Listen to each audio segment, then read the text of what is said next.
हुमायूं सईद जो कि माशाल्लाह पाकिस्तान की पहचान भी बन चुका है और इतना बड़ा नाम भी है, शुरू वहाँ से करते हैं। वो क्राउन की किस क्या जो क्राउन में आपने किस की थी, उसके लिए प्रैक्टिस की थी? प्रैक्टिस? वो किस थी तो उसको किस कहते हो? ऐसी होती है किस? होंठ होंठ से, अच्छा ये किस नहीं होती तो आप क्या करते हैं, क्या करते हैं?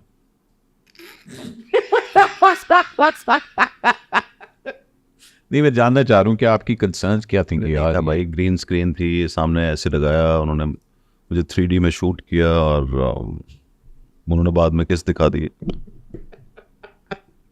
वाह वाह वाह। तो ख़वातीन हज़रात, किस किस को आप झूठ बोलेंगे यही होता है। नहीं, मैं वैसे कह रहा हूँ किस किस की तरह झूठ बोलना चाहिए, उस तरह होता है। अच्छा, द क्राउन ऑब्वियसली बात है, एक बहुत बड़ी अचीवमेंट है कि नेटफ्लिक्स की सीरीज़ के अंदर कास्ट किया गया पाकिस्तानी को, एज पाकिस्तानी एक्टर को ही लेके कास्ट किया गया, और उसके लिए भी आपके काफ़ी ज़्यादा वो आए थे कि जी 2-3 लोगों को ऑडिशंस हुई थी इसके लिए। ये आपको किस 7-8 लोगों के 7-8 लोग? ये मुझे हमारे जो मैनेजर थे, जो एजेंट थे हामिद, उन्होंने बताया था। खैर मुझे बस अप्रोच उन्होंने कर लिया, कोई जो भी था, जो भी उन्होंने सोचा हुआ था, जो भी शायद हमारी तस्वीरें गई हों, जो भी और दूसरे एक्टर्स थे जो ये मेरे पास तुम हो तो तब तक हो चुका हुआ था ना? मेरे पास तुम हो तो मेरे हो चुका पास था। ये, हाँ मेरे पास तो डेफिनेटली हो चुका था। उसके बाद की बात है ये, जब कोरोना चल रहा था, मुझे हुआ था जब मेरे मैं पास लंदन में था, आप भी थे जब मैं फिल्म शूट कर रहा था, तो आपका ये हो रही थी, ऑडिशंस हो रही थी और आप आगे थे शूट करने के लिए। नहीं, ऑडिशन तो मैंने यहीं दिए थे सब, जब मैं कराची में था। जी जी। मैं कह रहा हूँ कि उस वक्त मुझे कोरोना हुआ था। हाँ, कोविड हुआ था मुझे। हाँ, कोविड और तब मैंने इसका ऑडिशन दिया था, और मैंने कभी ऑडिशन यही नहीं था, मुझे पता ही नहीं था कि किस तरह करना है। तो खैर मैंने दिया, मैंने वो नादिर को बुलाया, मैंने कहा भाई मुझे इस तरह खुद से तो मुझे कैमरे में देखे, ये जो शाउट आउट देता हूँ वो नहीं बोला जाता, तो मैं सीन पे पूरा कैसे बोलूँगा। फिर वो नादिर, एक डायरेक्टर जो गाजी के डायरेक्टर थे, वो आए, वेरी स्वीट। उसने मेरे साथ आके कुछ रीडिंग्स की और फिर मुझे उसने शूट करके भेजा। तो पहला जो सीन भेजा और वो उनको पसंद आ गया। अच्छा, फिर मुझे फ़ोन आया कि आप टॉप 5 में आ गए। फिर दूसरा सीन भेजा। अच्छा, दूसरों का नाम नहीं बता रहे थे कि ये लोग नहीं, भी नहीं, गए हैं? वो कहते किसी को आपका नाम भी नहीं पता तो हम नहीं बता सकते। मैंने भी एक दफ़ा ही पूछा था, फिर मैं समझ गया था कि ये नहीं बताएंगे, तो मुझे खैर उससे कंसर्न भी नहीं था, ये अच्छा ही है कि किसी को नहीं पता। मगर वो पाकिस्तानी एक्टर्स ही देख रहे थे? वो कह रहे थे पाकिस्तानी, और उसमें 1-2 इंडियन भी थे। अच्छा, 1-2 इंडियंस भी थे, ओके, और हो सकते थे।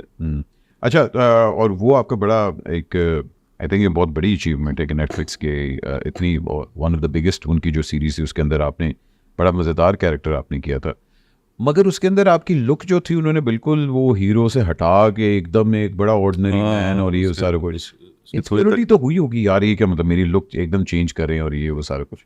हाँ, वो मेरे बाल क्योंकि बिल्कुल आगे से उन्होंने कम कर दिए थे, इतने थिन कर दिए थे यहाँ से कि यहाँ बाल थे ही नहीं। हाँ, और वो जब उसको यूं करते थे तो वो ऐसे लगता था जैसे अंदर से, हाँ, जैसे कम बाल हैं हाँ, कुछ। बिल्कुल। हालांकि डॉक्टर स्नात के कम बाल नहीं थे, लेकिन खैर उन्होंने मेरी एक लुक बनाई थी। आई थिंक वो एशियन की एक लुक बनाई थी। ज़रा मेरा कलर भी उन्होंने थोड़ा सा टैन किया था, बिल्कुल।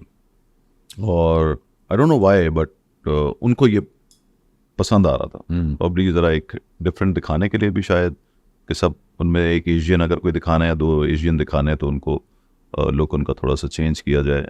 और जो उन्होंने लुक मेरे देखे होंगे, ज़्यादातर सीरीज या फिल्म से मेरा लुक बड़ा एक ही तरह का होता है, ज़रा इस तरह वाला होता है, तो सख्त लौंडा टाइप होता है।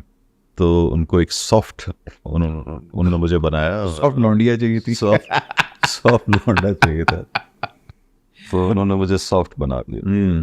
अच्छा जी, उससे पहले आते हैं आप मेरे पास तुम हो।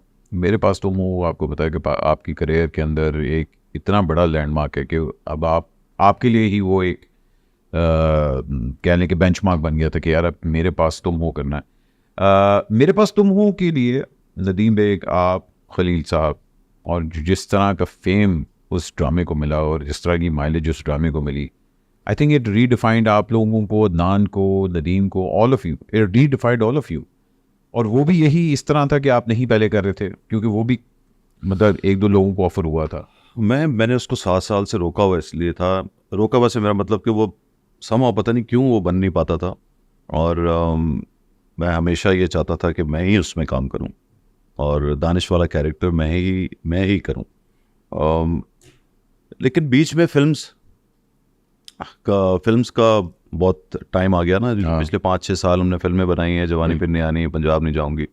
अब जब वो फिल्म हिट होती थी, एक तो हर बंदा मुझे बोलता था सबसे पहले वासे, भाई अब आपने ड्रामा नहीं करना। अब वो अच्छा, फिर दूसरा है कि जब आप एक फिल्म करते हो तो पता है 1 साल में जब एक फिल्म करो तो उसकी प्री में और उसकी रिहर्सल्स में या उसकी तैयारी में इतना टाइम लग जाता था कि आप तो निकलता है, हाँ निकल ही जाता है। फिर जब उसकी शूटिंग का टाइम आया था तो हम हमेशा शूट शुरू करते थे कोई एंड ऑफ ये जो अपना अक्टूबर नवंबर दिसंबर में, तो फिर कोई और काम हो नहीं सकता था, तो हर साल वो ड्रामा डिले हो रहा था। तो फिर हमारी प्रोडक्शन कंपनी जो है, मतलब वो ARY भी हमसे ये कह रहा था, या हमारी प्रोडक्शन कंपनी को भी ड्रामा कोई ना कोई देना होता है, तो उन दिनों हमारे पास अच्छे ड्रामे थे, बट इतना अच्छा ड्रामा हमने क्यों रखा हुआ है। तो नदीम ने भी मुझे बोला यार इसको हम किसी और से करवा लेते हैं, अच्छा नदीम कि उसको डायरेक्ट भी किसी और से करवा लेते हैं, एक्ट भी तुम छोड़ो, अब तुम फिल्में कर रहे हो, तुम किसी और से करवाओ। हाँ तो फिर हमने बीच में कोशिश की कि मैंने अदील हुसैन से भी बात की उसमें, लेकिन बड़े सच्ची बात बताऊं बहुत ही छोटे दिल से, दिल नहीं कर रहा था वो किसी को देने के लिए। फिर फिरोज से बात की और डायरेक्ट उसको कासिम उस वक्त कर रहे थे, बट कासिम जब डायरेक्ट कर रहा था तो भाई मैं ये रोल पढ़ रहा हूँ, रोल आपका है, रोल आपको करना चाहिए आपको ना। तो वो और मेरे को, मैंने कहा यार तू रोज मेरे को फिर से लालच दे देता है इसकी, क्यों मैं अच्छा भला अब इससे निकल गया हूँ, इसको करवा लो किसी से, और मुझे ना बोल रोज ऐसी बातें कि माई भाई आपको करना चाहिए। तो फिर मेरा दिल अंदर से वो फिर पता नहीं 1-2, मैं नाम नहीं लूँगा, 1-2 एक्टर्स ने मुझे ऐसी बात कर दी, चाहे वो पैसों में थी या जैसी भी थी, मुझे एकदम से गुस्सा आ गया कि यार मैं ये इतना अच्छा कैरेक्टर दे रहा हूँ, एक तो मेरे दिल का टुकड़ा दे रहा हूँ, फिर तुम ऊपर से ऐसी बात कर रहे हो। तो फिर मुझे गुस्सा आ गया, मैं नदीम के पास गया उसी वक्त, मैंने नदीम को बोला, मैंने कहा नदीम ये मैं कर रहा हूँ, फिल्म कर लेंगे अगले साल, ये मैं करूँगा, तू इसको डायरेक्ट कर रहा है, बस करो। हाँ ऐसे ही हुआ था, नदीम बोला यस करते हैं, हाँ चलो फिर ठीक है। और स्क्रिप्ट तैयार थी उस वक्त? कितनी एपिसोड्स उसकी लिखी हुई थी? उस वक्त लिखी हुई थी 12 लिखी हुई थी। 12 लिखी हुई थी। और फिर खलील को जब पता चला कि जब हम ही कर रहे हैं और नदीम ही कर रहा है, और मैं जो खलील साहब चाहते थे हाँ कि ऐसा ही हो कि तुम करो और नदीम उसको डायरेक्ट करे और अदनान उसमें वो वाला कैरेक्टर करे। अदनान शुरू से डिसाइड था कि वो कैरेक्टर वो करेगा, तो दूसरा बंदा था शहवार। तो बस फिर हमने कर लिया। हाँ बिकॉज शहवार वो तो दान भाई भी कहते हैं कि यार री इन्वेंट मुझे किया है इस कैरेक्टर ने, एक वो नहीं होता कि life before Shahwar, life after Shahwar. और जब अदनान आता था शूट के ऊपर तो डरा हुआ होता था, कहता मुझे लगता है मैं स्कूल आ रहा हूँ, मुझे ये लाइनें याद करनी है और इसी तरह बोलनी। अदनान भी मेरे ख्याल से पीछे जितना भी उसने काम किया वो जब लाइनों में ऊपर नीचे कर देता था, और हम ये सब करते रहे। लेकिन जब से मैंने खलील साहब के या उमैरा अहमद के ये जो ड्रामे करना शुरू किए थे, तो फिर इनकी लाइन को इधर उधर करो तो लाइन ख़राब हो जाती है। हाँ लेकिन हम दूसरे राइटर्स का सीरियसली बहुत इधर उधर कर देते। मैंने लास्ट अच्छा जो किया था, और मतलब उमैरा के बाद फ़ायज़ा इफ्तिखार का एक अच्छा मैंने किया था, और ये जो आखिरी 8-10 सालों की बात बता रहा हूँ। और एक मैंने काफिर किया था, और एक मैंने ये खलील साहब का किया। जब से खलील साहब किया तो वो लाइन इधर से उधर बिल्कुल ही नहीं कर सकता, क्योंकि उसका एक बड़ा वो तो अदनान जो है वाकई घबराया हुआ होता था, और मुश्किल से कर पाता था सीन को, मतलब लाइनें मुश्किल से याद कर पाता। आयजा नदीम ने बट अपना एक्सप्रेशन अच्छा करता था। आयजा बिल्कुल नदीम ने कास्ट की थी, और खलील साहब को बताया, और खलील साहब ने अग्री किया।